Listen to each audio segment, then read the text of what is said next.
This is Saxman News. Barack Obama, in a moment of catharsis that doubled as a warning against Democratic complacency, blasted President Donald Trump in a speech dripping with ridicule ahead of tonight's debate in Nashville, Tennessee. The debate comes at a fateful moment in a White House race as fresh polls emphasize the task Trump faces in pulling off another shock election triumph in 12 days. In a new CNN SRS survey, Biden leads comfortably in Pennsylvania, potentially the decisive swing state. That leaves Trump with needing the kind of late surge that took him to a stunning 2016 victory over Democrat Hillary Clinton. But with a staggering 40 million early votes already cast, the capacity of either candidate to change the dynamics of the election is becoming increasingly limited. In another development on Wednesday, federal officials said both Iran and Russia have obtained U.S. voter registration information in an effort to interfere in this election. They said the Islamic Republic operatives posed as the far-right group Proud Boys, a group which Trump refused to fully repudiate during the last debate, to send intimidating emails to voters. And here in Cleveland, the U.S. Marshals are searching for an escapee convict, and there's now a $50,000 reward leading for information to the arrest of wanted fugitive Lester Eubanks. Eubanks was convicted of rape and murder of Mary Ellen Diener in Mansfield on November 14, 1965. He was taken to a shopping mall in 1973 as a gift for good behavior. He did not return upon the aforementioned hour when he was supposed to return and has been on the run ever since. Eubanks, who is now 75, is 5'11". At the time of his escape, he weighed 175 pounds, has a mole under his left eye. Marshals said he may use the alias Victor Young. Recently, the case was featured on the Netflix series Unsolved Mysteries, Volume 2. Anyone with information should call the Northern Ohio Violent Fugitive Task Force at 1-866-WANTED. This has been Saxman News. I'm David Warner.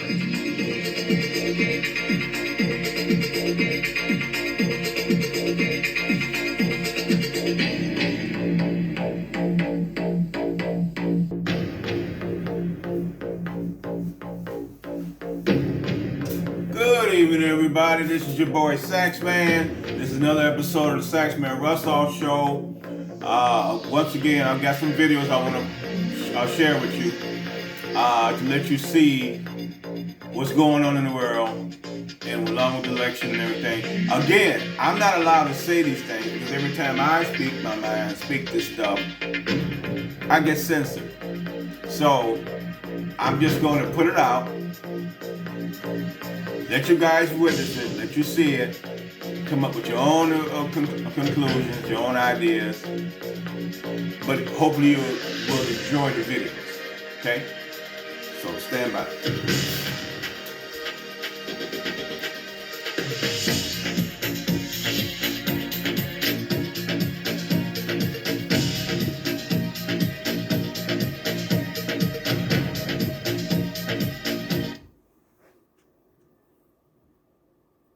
Hit the bell to get notifications anytime I go.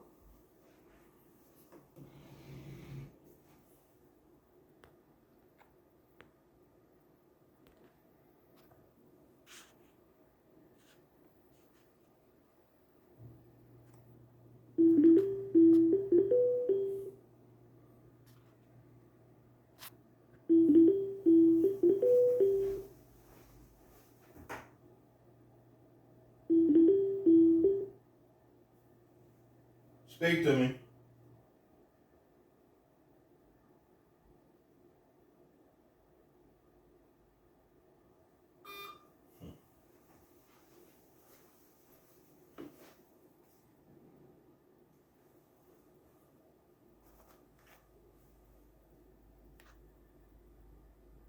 So I mean that's the part that just bothers me about this whole thing.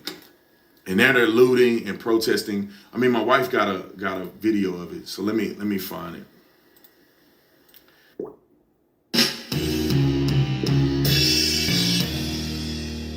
How's everybody doing? My name is Anthony Brian Logan, and today we're going to talk about the riots that happened last night in West Philadelphia, which was Monday, October 26, 2020, due to the shooting death of an armed suspect, a 27-year-old black male by the name of Walter Wallace Jr. Now, you've had 30 officers injured. One officer suffered a broken leg, a 56-year-old female sergeant, when a black pickup truck plowed through the police riot line. You understand? So the police are out there in the straight line trying to keep the horde of people from advancing forward. But a black pickup ran right through that, ran her over, broke her leg. Now, thankfully, nobody has any life-threatening injuries. And hopefully we stay that way. We don't go down a really dangerous and dark path. You've had over 30 arrested for rioting, for burning, for looting. Of course, you've had multiple police cars set on fire. Multiple businesses have been looted. It's a big mess out there in West Philly. Now, I do have video of the shooting. I won't play the entire thing or the audio, so I'll just play it right now as I'm talking. Now, what happened is Walter Wallace's mother called the police on him. From what I'm reading, and it could be accurate, inaccurate, not really sure, but from what I'm reading, he was beating on her. The father said he had mental health issues and he was on medication. But whatever the case may be, he comes out of the house wielding a knife, right? And the police are telling him, hey, drop the knife, over and over and over again. He's not listening, and he's advancing towards the police officers with the knife while they have the guns drawn. So as he gets closer and closer, they have no choice but to go ahead and shoot him. All right. Now, when they do that, the mama's out there. She's crying. Oh, no, you shouldn't have done it. She go right over to him, and his body's laying on the ground while they still got their guns out. They don't put their guns on her. They kind of lower their guns. Bystanders are saying, oh, you had to shoot him that many times. It's like, look, he had a knife. It's on videotape. Okay. This is clear what's going on. The only other alternative for the cops would have been one or two things. One, they just run away, which defeats the purpose. The mother called you there because this man is erratic. He's beating on the mother. He has a knife. He's armed and dangerous. That's why the police were called on him. They didn't just show up for no reason. They were called on him. That's the first thing. The second thing is, they can't really not shoot him. They have their guns out. They can't run away because they were called to the scene. And they can't not shoot him because they got their guns out. What are they going to do? Just get stabbed? To me, that doesn't make any sense at all. Okay, what they did was the appropriate thing to do. They have the guns out. They're telling him to stop. He's not obeying commands. So they have to shoot to end the threat. Now, some say, oh, they shot him too many times. It was ridiculous. They could have shot him one or two times. I think Meek Mill, the rapper, very popular, famous Philadelphia rapper, he said that on his Instagram or Twitter or somewhere. Some social media page he said that on. Or they could have shot him a time or two, or hit him with a taser. That's not really how it works. You shoot to end the threat, okay? When the threat is over with, then it's over with. The threat is a guy with a knife barging towards you when you're telling him to drop the knife over and over again. Stop, freeze, drop the knife. He's not obeying any commands. So you're shooting to end the threat, okay? It's not about, shoot him in the leg. And that's not even really intelligent either, because you can be shot in the leg. If you hit that femoral artery, it's a wrap. You can bleed out right there on the scene, all right? And also, this is not a video game. You can't just pause time and have the bullet go to a specific place to hit a specific thing that'll be disabling because of something else. Just because you're shot does not mean you're going to be disabled. Okay, you can get shot 2, 3, 4, 5 times. There's guys living right now that have been shot 8, 9, 10 times and didn't die, or they weren't even really disabled, really. They could have kept on going. The guy could have been on drugs, adrenaline's pumping. So just because you're shot does not mean you're going to stop. You shoot to end the threat. It's unfortunate that he died, but what was the alternative going to be? All right. You have a knife. You're charging at the cops. What's going to be their option? It's not much they can do. They could run away, which defeats the purpose of being there, or they can just get stabbed. And that doesn't make any sense either. You're not going to get called out to a place to get hurt yourself, but I'll move right along. So I'm speaking. Be important if you said the truth. Joe Biden said twice in the debate last week that he's going to repeal the Trump tax cuts. Joe Biden and Kamala Harris want to raise taxes. They want to bury our economy under a $2 trillion Green New Deal, which you were one of the original co-sponsors of in the United States Senate. They want to abolish fossil fuels and ban fracking, which would cost hundreds of thousands of American jobs all across the heartland. And Joe Biden wants to go back to the economic surrender to China, that when we took office, half of our international trade deficit was with China alone. And Joe Biden wants to repeal all of the tariffs that President Trump put into effect to fight for American jobs and American workers. Joe Biden says democracy's on the ballot. Make no mistake about it, Susan. The American economy, the American comeback is on the ballot with 4 more years of growth Thank you, and sir. opportunity, Thank you. 4 more years of President Donald Trump.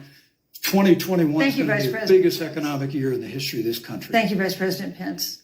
Senator Harris. Well, I mean, I thought we saw enough of it in last week's debate, but I think this is supposed to be a debate based on fact and truth. And the truth and the fact is Joe Biden has been very clear. He will not raise taxes on anybody who makes less than $400,000 He said a he's going to year. repeal the Trump tax cuts. Mr. Vice President, I'm speaking. Well, I'm speaking. it'd be important if you said the truth. Joe Biden said twice in the debate last week that he's going to repeal the Trump tax cuts. That was tax cuts that gave the average working family $2,000 in a tax break every single year. Senator, that is that's the math. absolutely not true. That Is he tax only bill- is he only going to repeal part of the Trump tax cuts? If you don't mind letting me finish, we can then have a conversation, okay? Please. Okay. Joe Biden will not raise taxes on anyone who makes less than $400,000 a year. He has been very clear about that. Joe Biden will not end fracking. He has been very clear about that. Joe Biden is the one who, during the Great Recession, was responsible for the Recovery Act that brought America back. And now the Trump-Pence administration wants to take credit when they rode the coattails of Joe Biden's success for the economy that they had at the beginning of their term. Of course, now the economy is a complete disaster. But Joe Biden, on the one hand, did that. On the other hand, you have Donald Trump, who has reigned over a recession that is being compared to the Great Depression. On the one hand, you have Joe Biden, who was responsible with President Barack Obama for the Affordable Care Act, which brought health care to over 20 million Americans and protected people with pre-existing conditions. And what it also did is it saved those families who otherwise were going bankrupt because of hospital bills they could not afford. On the other hand, you have Donald Trump, who's in court right now, trying to get rid of the Affordable Care Act, which means that you will lose protections if you have pre-existing conditions. And this is very important, Susan. Yes, and it's but we need to give Vice President. I just like he interrupted me, and I'd like to just finish, please. If you have a pre-existing condition, heart disease, diabetes, breast cancer, they're coming for you. If you love someone who has a pre-existing condition, they're coming for you. If you are under the age of 26 on your parents' coverage, they're coming for you. Senator Harris, thank you. You're welcome. Let me give you a chance to respond. Well, I hope we have a chance to talk about health care because Obamacare was a disaster. The American people remember it well. And President Trump and I have a plan to improve health care and to protect pre-existing conditions for every American. But look, Senator Harris, you're entitled to your own opinion, but you're not entitled to your own facts. You yourself said on multiple occasions when you were running for president that you would ban fracking. Joe Biden looked a supporter in the eye and pointed and said, I guarantee that we will abolish fossil fuels. They have a $2 trillion version of the Green New Deal, Susan, that your newspaper, USA Today, said really wasn't that very different from the original Green New Deal. More taxes, more regulation, banning fracking, abolishing fossil fuel, crushing American energy, and economic surrender to China is a prescription for economic decline. President Trump and I will keep America growing. The V-shaped recovery that's underway right now will continue with 4 more years of President Donald Trump. Thank you very much. Well, it is what it is because he who is who he is. He who is who he is. He who is who he is? Well, it is what it is because he who is who he is. Is Joe Biden okay? He who's who he is. What does that even mean? What is that? Are you okay, Joe? I'm Tyler Zed. Welcome to Zeducation. Welcome to Zeducation and welcome to another episode of Biden's Gaffes and Bloopers. And this week has been a horrible, horrible, horrible week for Joe Biden. As we all know, if we've been around the campaign seasons before, when you get to the last couple weeks of the election, the candidates are out in full force. They're out doing 3, 4, 5 speeches a day. They're doing everything they can to show the people that they have the energy, have the wherewithal to go out and win the election and serve as the elected official for them. But Joe Biden is not doing that. Joe Biden is literally hiding in his basement now. As you can see here, he tweeted on the 25th, 9 days, let's go. With 9 days until Election Day, Biden has no in-person events today, and his campaign has called a lid. And when you are watching this, will probably be about 5 or 6 days out, and he still is not going out and giving a bunch of speeches like he should be. 9 days out, and no events scheduled. No events scheduled. Is it because they're hiding from the Hunter Biden scandal? Is it because Joe is declining very, very fast? Both questions worth asking. And this may be the last Biden blooper episode ever. Unless, of course, he wins, then we'll probably have one daily because he will be out in front of the camera every single day as the president. Hopefully, because you can't call a lid on the day when you're the president, Joe. But at the end of this video, I want to show you why I definitely think Trump is going to win. The enthusiasm is absolutely tilted to one side. And even Democrats, even Biden supporters, are walking away from Biden. They don't think he can do it. They have lost all confidence in him. And even the polls are shifting towards Trump. But first, before we get into the Biden bloopers, the Kamala bloopers, and even the Jill Biden bloopers, as always, please subscribe to this channel and please click the bell for notifications when new videos are uploaded. Now, let's take a look at this horrendous week that Joe Biden and his campaign had. Starting with the speech from the intro, let's take a look at some more highlights from that speech. My grandpa was named Ambrose Finnegan. At the kitchen table, I learned. I used to say, Joey, nobody's better than you, but you're no better than anybody else. Maybe it's the Scranton. I got a little bit of a chip on my shoulder, worried about whether they can make next month's mortgage payment. Well, it is what it is because he is who he is. That's why it is what it is. He is who he is. I'll lead an effective strategy to mobilize true international effort to pressure, isolate, and punish China. Folks, true international effort to pressure, isolate, and punish China. Donald Trump thinks health care. Well, I'm sick and tired of smart guys. To send every single person qualified to community college free. Community college free. I'm Judge Julie Schaefer. Everyone knows I'm a hard worker, and I'm almost as proud of my years of judicial experience as I am my children. My opponent. CUNY College. Any of you guys ever been to CUNY College? Never even heard of it. But anyways, Joe wants to send everyone who qualifies free to CUNY College. He even said this in the 60 Minutes interview. This is what he said in the 60 Minutes interview. I could send every single qualified person to a 4-year college in their state for $150 billion. And this has been a common theme in the past 2 weeks. Joe says something like this, and then his campaign comes out and has to correct him. And this is what they said after the interview. Mr. Biden's staff told us he misspoke and that the cost of free public college could be twice as much as he said. He who is who he is. Free CUNY College, everyone. Free CUNY College for everyone. It's amazing. It's amazing. And even with Joe hiding in his basements, there are still a few more bloopers that we have to go over. But first, let's take a look at Kamala and this horrendous campaign she has helped run. For instance, the fakest politician, one of the most unlikable politicians in the history of politics, she was out on the campaign trail this past week in Cleveland, but she didn't know where she was, and she was caught on a hot mic saying this.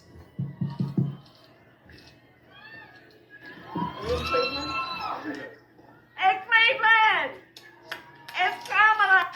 Don't you think this is some information you should know before you grab the mic when it's on? Like, how stupid can you get? This is a horribly run campaign. This is so bad. And here's some more proof of the enthusiasm. The enthusiasm that you have, Kamala. You go on and you get 76 people watching your streams. 76 people. That's how enthused people are about hearing you speak. And what about Jill? Here's Jill at one of her speeches this past week. That is helping everyone get care that they can afford. The absolute epitome of the Biden campaign. This is the best clip ever. More inefficiency exemplified in the Biden campaign here in this next clip when Jill is giving a speech and the handlers of Joe Biden lose track of him and they let him run free. And this is what happens. Inspirations. Okay, get ready for this one. Will you stand with Joe Biden and Kamala? She's giving a speech. She's giving a speech, and you let Joe off. You let him roam around. And he's out in the background, detracting from what she's saying. Who's running this campaign? They should never be hired for any job ever again. And another reason why Joe is hidden in the basement, because even when he gets on live streams, when he's not even out in the public, he gets on live streams and he says stuff like this. But my wife, Jill, as you know, and Doug Emhoff, Kamala's wife are there. Kamala will be back. Kamala's wife? Kamala has a husband, Joe. Come on, man. And then you have this clip of Joe Biden seemingly forgetting who the president is right now and who he's running against. What kind of country we're going to be? 4 more years of Georgia, he's going to find ourselves in a position where if Trump gets elected, we're going to be in a different world. 4 more years, George. I will say, and there was some controversy, CNN was griping about this. He was in an interview with George Lopez when he said this. So they were saying, oh, he's talking about George. 4 more years of George Lopez? No, it's 4 more years of Trump. You can try to spin this as much as you want, but clearly the guy's brain is not functioning at full capacity. It's obvious. It's obvious. And in this next clip, you're going to see Joe forget what his entire campaign is hinging on. As we reopen, don't you want your pocket of America to still feel like its own? We're places with the best barbecue. On right now, COVID. Here he is walking without a mask. Oh, walking past somebody.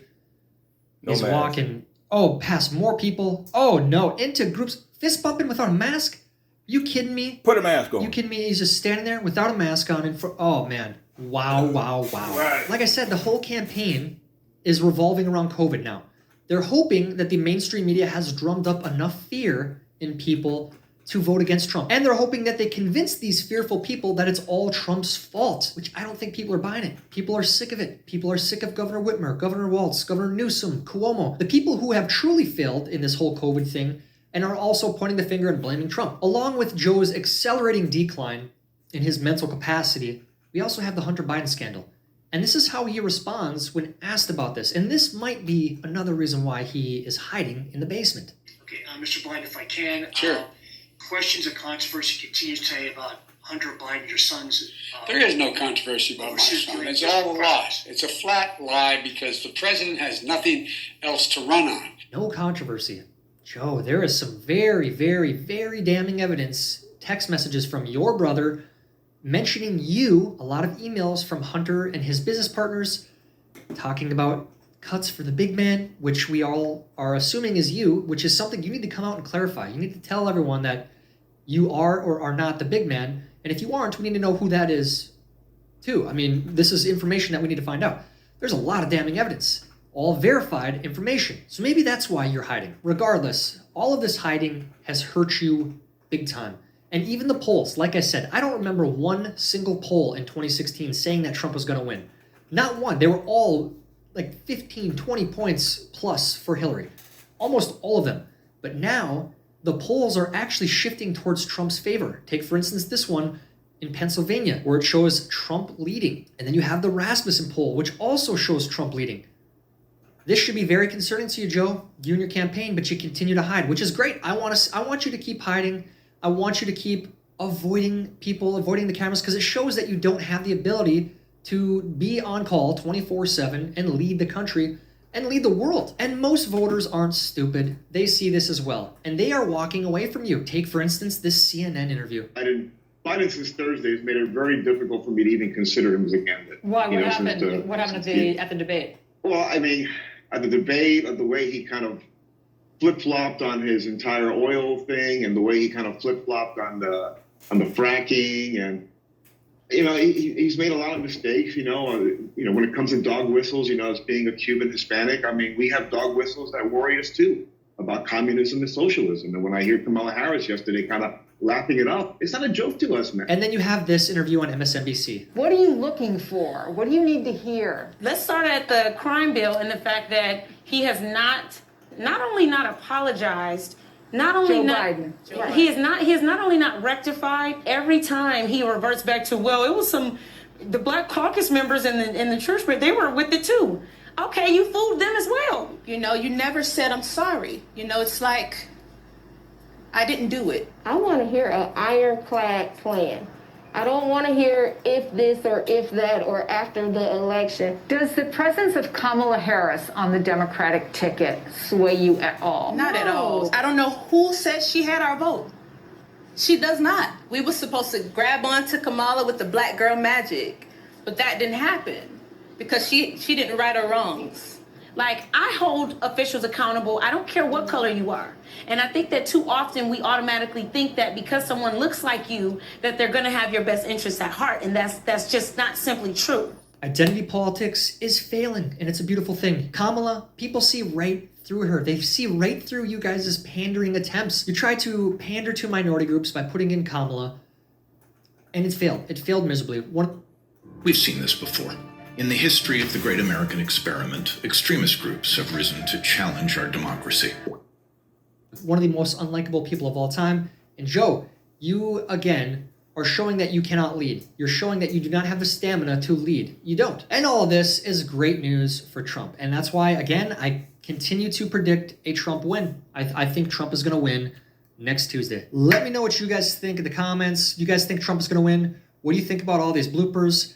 If Biden does win, what do you think will happen? Do you think that Kamala will take over within the first year, the first 6 months? Yep. How do you see that playing out? Or again, do you think that's something that we're not even going to have to worry about? Also, what do you think about Biden's declining mental health and the Hunter Biden leaks? Let me know down in the comments. While you're down there, please like this video. Please help me get it recommended to others. That's it for today's video. Until next time. The top at 5 o'clock, shocking video of a fight on a flight right here in South Florida.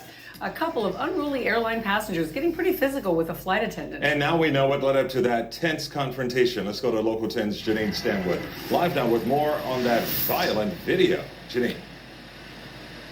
It happened on a flight from here to Atlanta. The witness who shot that video says it all started over not wanting to follow the rules.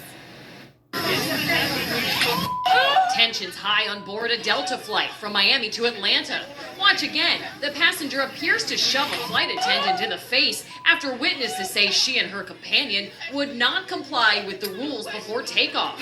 You shouldn't have touched me. You shouldn't have. You pushed me. At this point, we're like 2 hours behind. People have places to go. Lauren England, who was on board and shot the video, says it started when a group of people were acting unruly after boarding. And she says she heard them complaining about masks and seatbelts. The ruckus causing the captain to take the plane back to the gate. She began to then hit her in the face, punch her in the face, and at this point, everybody's like, oh my God, like this is just entirely too much. You can see others on the plane standing up, looking on. This man in black then gets between the passengers and the flight attendant. A Delta representative emailing us that there is nothing more important than the safety of our people and customers. That's why 2 customers who did not comply with the crew safety instructions were asked to deplane Flight 1997. The attendant deserves an apology for that. Because at the end of the day, we have to take accountability of our actions. You know, damn well. Democratic presidential candidate Joseph Biden today faces a controversy. 3 weeks ago, at a debate at the Iowa State Fair, he used phrases identical to those delivered by British Labour Party leader Neil Kinnock. Biden seemed to be claiming Kinnock's vision and life as his own. Why is it that my wife is sitting out there in the audience, is the first in her family to ever go to college? Wife Gladys, the first woman in her family, in 1,000 generations, to be able to get to university. My ancestors who worked in the coal mines in northeast Pennsylvania and would come up after 12 hours and play football. 8 hours underground, and then come up and play football. It's because they didn't have a platform upon which to stand. There was no platform upon which they could stand. The notion that every thought or notion or idea you have to go back and find and attribute to someone, I think is, quite frankly, ludicrous. The problem here is that Senator Biden told his audience he'd just been thinking about these things, and he failed to give any credit at all to his famous British speechwriter. You know, I was thinking on the way over here. Now that's a little too much, because as you point out, what's behind the words? What's there? And a lot of people, the rap on Biden has always been that it's just a surface. I should have said, to paraphrase Neil Kinnock, it's the only time I didn't, and all the times I've ever used it. But CBS News found a tape of a second instance. It reappeared in the New York Times with a new charge, that Biden had appropriated a famous litany from the late Robert Kennedy about what the gross national product cannot measure. It cannot measure the health of our children. The health of our children. The quality of our education. The quality of their education. The joy of their play. Or the joy of their play. Biden gave Kennedy no credit. He has also quoted or paraphrased John Kennedy, Hubert Humphrey, and British Labour Party leader Neil Kinnock, all without credit. Joseph Biden admitted today that he committed plagiarism when he was in law school. He said it was a mistake, but that it was unintentional. He quoted 5 pages of someone else's work without proper citation. I've done some dumb things, and I'll do dumb things again. He was given an F. So, ladies and gentlemen, I've been dumb. To the political community in Washington, it all seems of a piece. Plagiarism at law school, plagiarism on the stump. The great communicator. Strike that. The great imitator. You don't steal verbatim, or when you do, as he did 99% of the time, you give credit. Biden's critics say he sells himself as a man whose words and visions can inspire a new generation in politics. But if the thoughts, phrases, and visions really belong to others, it's a form of false advertising. Is it a wise idea, though, to take something that personal, anyway, from another politician and try and appropriate it to your own campaign? I think it was a stupid thing to appropriate material that was really very personal, that was someone else's. Most people didn't know who he was, Joe Biden, and now they're going to say, oh yeah, he's the guy who plagiarized. That's a lot of people. Politically, that's devastating. These clips are devastating. He looks like a Joe Biden wind-up doll with somebody else's words coming out. If they're going to do things that are stupid as well as immoral, then they're probably too dumb to have the job of president. The voters are going to have to decide whether he was dishonest or dumb. Senator Joseph Biden may have more explaining to do. The new questions stem from taped remarks of Biden during an April campaign appearance in New Hampshire. I went to law school on a full academic scholarship, the only one in my class to have a full academic scholarship. Went back to law school and, in fact, ended up in the top half of my class. I was the outstanding student in the political science department at the end of my year. I graduated with 3 degrees from undergraduate school and 165 credits, only needed 123 credits. Biden now concedes he did not graduate in the top half of his law school class, that he does not have 3 degrees from college, and that he was not named outstanding political science student in college. Newsweek says Biden actually went to school on a half scholarship, ended up near the bottom of his class, and won only 1 degree, not 3. Joe Biden ranked 76th in a class of 85 at the University of Syracuse Law School. I mean, this guy comes off this whole thing as a flyweight. Now Biden says Newsweek is right. His memory had failed him. And I'd be delighted to sit down and compare my IQ to yours if you'd like, Frank. Joe Biden was victimized by the truth. Bye-bye, Biden. He may not know it yet, but I think this is going to be very difficult for him to recover. Is Joe Biden dead meat, yes or no? I think so. Bob? Terminal condition. Terminal? Eleanor? Yes, unless he comes in third in Iowa. Morton? Dying. I say dead. We'll be right back.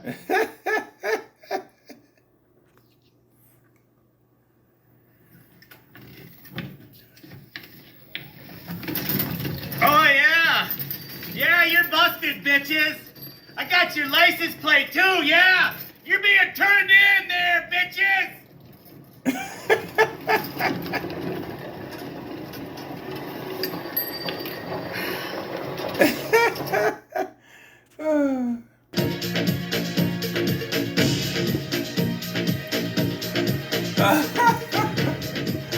I hope y'all enjoyed the show so far. Those are good videos. It exposed a lot that y'all need to be concerned with. It just tells the truth. Don't hate me for exposing the truth about what's going on with Joe Biden and Kamala Harris. You need to know who you voted for. If you voted for them, you need to know. So, anyway, this is Thursday, October 29th, 2020. We got a few more days left for the election. I've already voted. My mother voted. Well, I'm not going to tell you who, but I'm a conservative. But watch my video, subscribe to my shows, Saxman Russaw on duty, and the Saxman Russaw show. Like my videos, share my videos, help a brother out. Talk to you guys later. Hopefully I'll see you guys this weekend. Enjoy yourself.